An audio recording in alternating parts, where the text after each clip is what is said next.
ito guys is sayote. Sayote lang din na siya. Walay subak. Sayote lang na siya. Okay naman pala kung ano.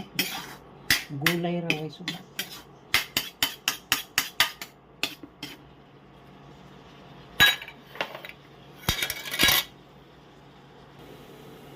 Ayan guys, nag-fry ko ahos.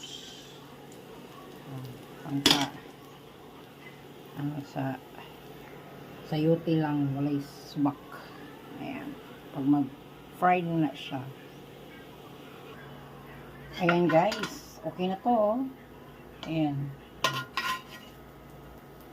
Fried na ahos. Muna yung subak ahos. Lami man siya. Maski sayote lang siya. Fried og ka ng ahos. Naog na.